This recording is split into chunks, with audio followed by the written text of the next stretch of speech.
Baik, Assalamualaikum warahmatullahi wabarakatuh. Selamat pagi teman-teman semua. Yang terhormat, Ibu Elia selaku dosen pengampu mata kuliah pengelolaan pendidikan, serta teman-teman yang saya banggakan. Hari ini kami dari kelompok 7 akan mempresentasikan materi yang berjudul Konsep dan Implementasi Kebijakan Pengelolaan Tenaga Pendidik dan Tenaga Kependidikan. Sebelum masuk ke pembacaan materi, izinkan kami untuk memperkenalkan diri terlebih dahulu. Saya Adlina Amalia Nazwati. Saya Syifa Nur Ramadhani.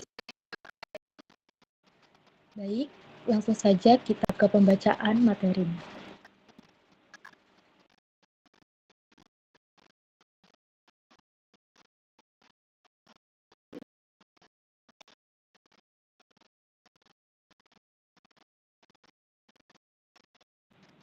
Pertama adalah latar belakang.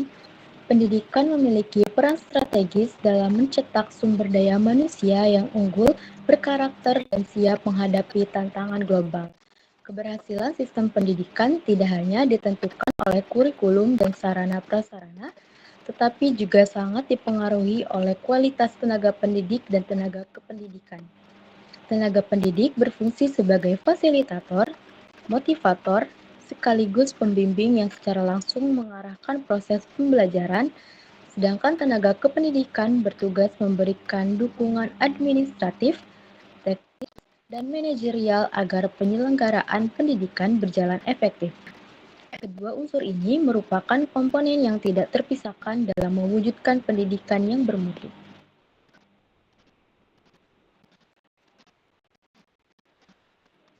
Next.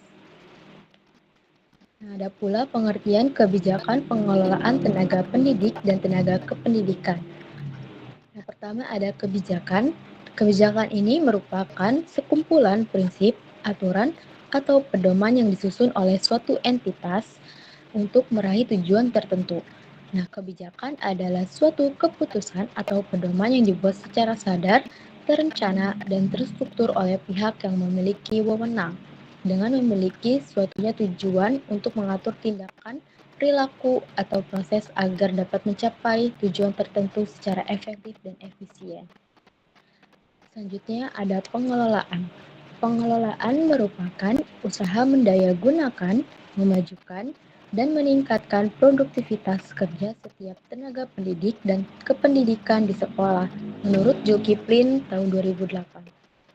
Tujuan pengelolaan ini adalah tumbuhnya kemampuan setiap tenaga pendidik dan kependidikan yang meliputi pertumbuhan keilmuan, wawasan berpikir, sikap terhadap pekerjaan, dan keterampilan dalam pelaksanaan tugas sehari-hari sehingga produktivitas kerja dapat ditingkatkan. Selanjutnya ada pendidik. Pendidik adalah tenaga kependidikan yang berkualifikasi sebagai guru, dosen, konselor, pamong belajar, tutor, instruktur, fasilitator, dan sebutan lain yang sesuai dengan kekhususannya. Seperti berpartisipasi dalam penyelenggaraan pendidikan. Ini menurut Undang-Undang Nomor 20 Tahun 2003 tentang Sistem Pendidikan Nasional. Dari pengertian ini jelas bahwa guru merupakan seorang pendidik di tingkat sekolah dasar dan menengah yang berperan langsung dalam menjalankan tugas dan kewajibannya di sekolah. Tugas guru yang paling penting adalah mengajar dan mendidik murid. Selanjutnya ada tenaga kependidikan. Tenaga kependidikan dalam satuan pendidikan tertentu adalah pengawas sekolah, kepala tata usaha, wakil kepala sekolah yang membidangi hal khusus, pustakawan, laboran, penjaga, dan anggota kebersihan sekolah.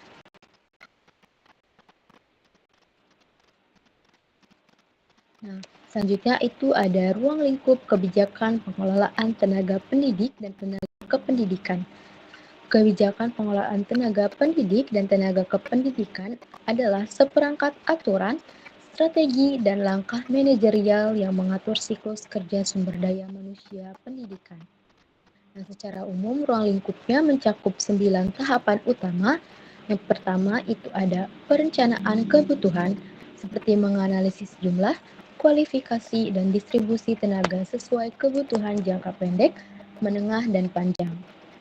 Yang kedua ada pengadaan, seperti rekrutmen dan seleksi. Ini untuk menarik dan menyeleksi calon tenaga sesuai kriteria melalui proses transparan. Yang ketiga itu ada penempatan dan penugasan. Menempatkan tenaga sesuai kompetensi, memberi orientasi agar memahami budaya kerja. Selanjutnya ada yang keempat, pembinaan dan pemberdayaan. Ini melakukan supervisi, pelatihan, motivasi, serta mengoptimalkan peran tenaga. Selanjutnya kelima, pengembangan kompetensi dan karir. Ini meningkatkan keterampilan melalui pelatihan, sertifikasi, pendidikan lanjut, dan jalur karir yang jelas. Yang keenam, itu ada penilaian kerja, seperti mengevaluasi hasil kerja berdasarkan indikator kompetensi, produktivitas, dan kedisiplinan untuk dasar penghargaan atau pembinaan. Yang ketujuh, itu ada pemberian kompensasi, yaitu seperti memberikan gaji, tunjangan, insentif, atau fasilitas sebagai penghargaan yang adil dan memotivasi. Yang kedelapan, ada promosi dan mutasi. Ini yaitu memberikan kenaikan jabatan atau perpindahan posisi secara objektif sesuai kinerja dan kebutuhan organisasi. Dan yang terakhir ada pemberhentian, yaitu mengakhiri hubungan kerja karena pensiun, kontrak habis, pengunduran diri, atau pelanggaran sesuai prosedur hukum dan etika. Nah, intinya seluruh tahapan ini itu bertujuan untuk memastikan tenaga pendidik dan kependidikan dikelola secara profesional, adil, dan berkelanjutan demi mutu pendidikan.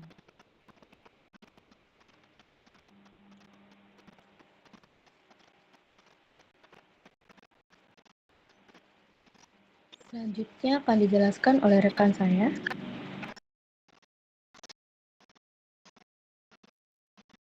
Baik,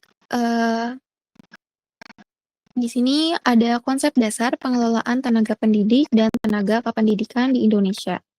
Yang pertama itu ada landasan filosofis. Filosofis pendidikan Indonesia menempatkan guru dan tenaga kependidikan sebagai ujung tombak dalam mencerdaskan kehidupan bangsa. Landasan ini menekankan bahwa tenaga pendidik dan kependidikan tidak hanya berfungsi sebagai menyampaikan ilmu, tetapi juga membentuk karakter, penanaman nilai-nilai kebangsaan, dan penggerak kemajuan peradaban. Yang kedua yaitu ada landasan yuridis. Landasan yuridis ini, landasan yuridis pengelolaan tenaga pendidikan dan kependidikan di Indonesia diatur dalam beberapa regulasi, yaitu Undang-Undang Nomor 20 Tahun 2003 tentang Sistem Pendidikan Nasional, Undang-Undang Nomor 14 Tahun 2005 tentang Guru dan Dosen, PP Nomor 74 Tahun 2008 tentang Guru, serta berbagai Permendikbud. Regulasi tersebut mengatur kedudukan, hak, kewajiban, kompetensi, profesionalisme, kesejahteraan, rekrutmen, sertifikasi, penilaian kerja, hingga pengembangan profesi, sehingga pengelolaan dilakukan secara legal, terstruktur, dan memiliki kepastian hukum. Yang ketiga yaitu landasan konseptual. Landasan konseptual pengelolaan tenaga pendidik dan pendidikan mencakup prinsip-prinsip utama, yaitu perencanaan kebutuhan, rekrutmen dan seleksi transparan, penempatan yang adil, pengembangan profesional berkelanjutan, pembinaan melalui supervisi, penilaian kinerja objektif, pemberian kesejahteraan dan penghargaan, serta pemberhentian sesuai prosedur hukum dengan etika profesi. Yang keempat yaitu tujuan pengelolaan. Tujuan pengelolaan tenaga pendidik dan kependidikan adalah memastikan ketersediaan tenaga profesional yang merata, meningkatkan mutu layanan pendidikan, menjamin keberlangsungan proses belajar yang efektif dan efisien, serta mendukung tercapainya tujuan pendidikan nasional dan pembangunan SDM unggul. Kemudian ada kebijakan pemerintah dalam pengelolaan tenaga pendidik dan kependidikan. Pemerintah Indonesia telah menetapkan berbagai kebijakan strategis untuk mengatur dan meningkatkan kualitas pendidik dan tenaga kependidikan atau PTK. Kebijakan-kebijakan ini mencakup aspek legalitas, standar kompetensi, serta sistem pembinaan dan pengembangan profesionalisme.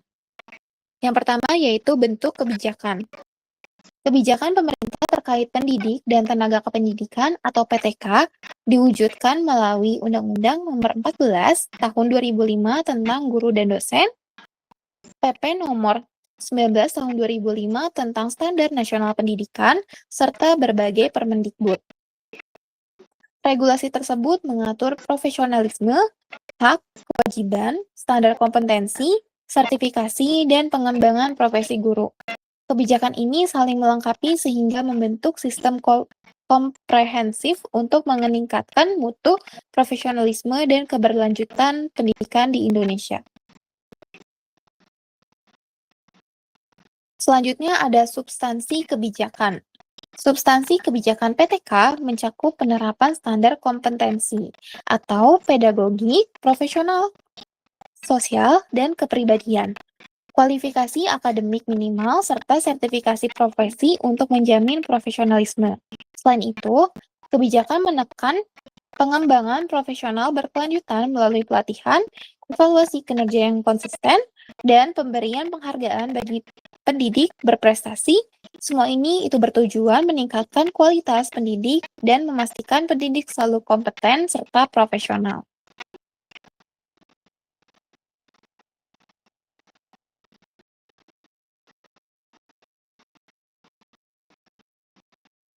Kemudian ada implementasi kebijakan pengelolaan tenaga pendidik dan tenaga kependidikan.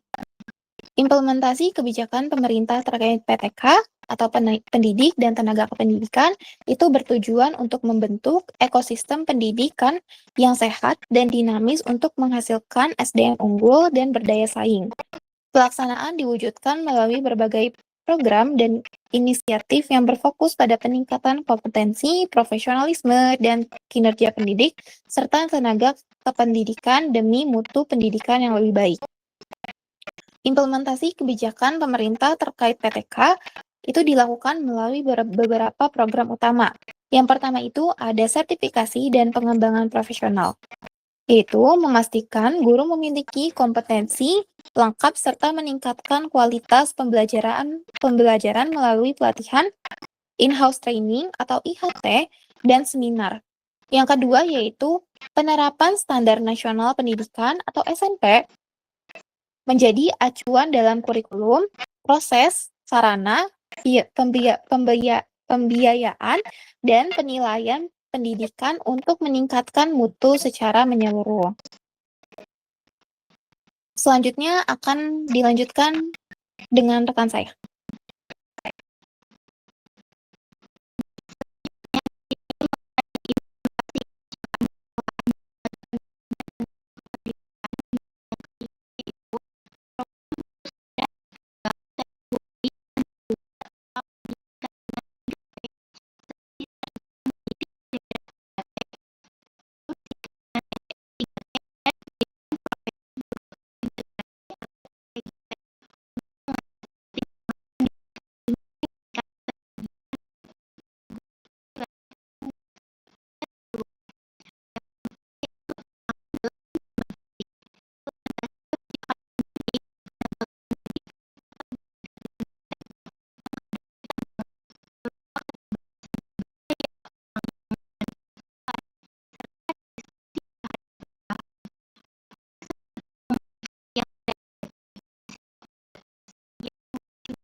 Baik, selanjutnya itu kesimpulan.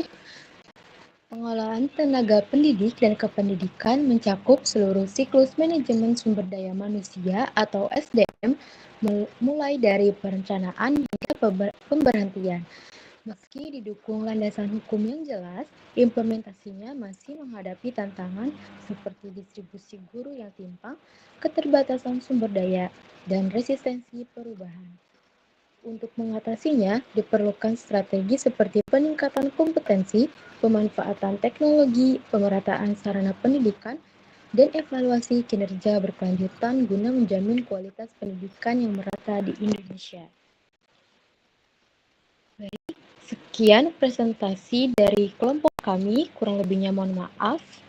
Wassalamualaikum warahmatullahi wabarakatuh.